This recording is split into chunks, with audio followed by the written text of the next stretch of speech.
समस्त को जय भीम। दर्शक बंधु, आज मु आपण को 1818 मसीहार गोटे इतिहास कहबी जहाँकि भीमा करे गाँव जो कहानी टे कौन होता जे इंग्रेज माने जेते बेले भारत को गोटे पर गोटे आक्रमण कर निजर अधीन को नेबा आरंभ करते सेते बेले महाराष्ट्र आमर पेशवा बाजीराव पेशवा नामक राजवंश राज करते। पेशवा अर्थ ब्राह्मणवाद उच्च श्रेणी लोक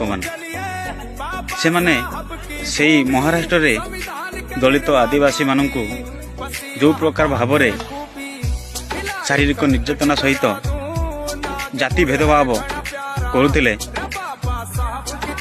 तार चरम सीमा को डेगला। जिते बेले पेशवा माने राजत्व करते से समय रे तार चरम सीमा को डेगला। विभिन्न प्रकार अन्याय अत्याचार दलित मान को पशु सदृश भाव में से माने भाभी अन्याय अत्याचार करते। यही समय इंग्रेज मानकर नजर पड़ा जे भारत रे महाराष्ट्र रे गोटे गोष्ठी अच्छी नीच श्रेणी अच्छी दलित गोष्ठी से मानू ब्राह्मण गोष्ठी माने ब्राह्मणवाद माने कौपरी भाव में अत्याचार कर तो से मानू धरिले मुझे शासन कर माने प्लान कले चालाक बुद्धि लगेले जहाद्वारा कि दलित मानू निजर सैन्य भर्ती करते। दलित माने मध्य सही केते सहीबे जे कौनसी निजर माँ भौणी को मध्य राजा महाराजा माने सम्रांत श्रेणी पुरुष माने एते परिमाण रे अत्याचार करथिले जे शेष से माने मध्य इंग्रेज सह जड़ित होते जहाँ फल पेशवा साम्राज्यर 28,000 सैनिक एवं इंग्रेज मानक सह मिसी मात्र 500 सैनिक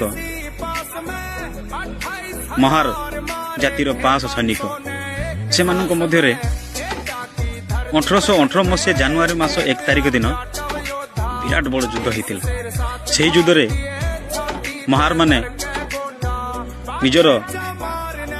वर्ष वर्षर अन्याय अत्याचार को सही सही रक्त पी पी जो परि भाव में रही तार सुजोग पाई तार बदला नेबा बोली से माने समस्ते पूरा मजबूत है सकाल ठारू एपरि भाव में युद्ध कले ना पानी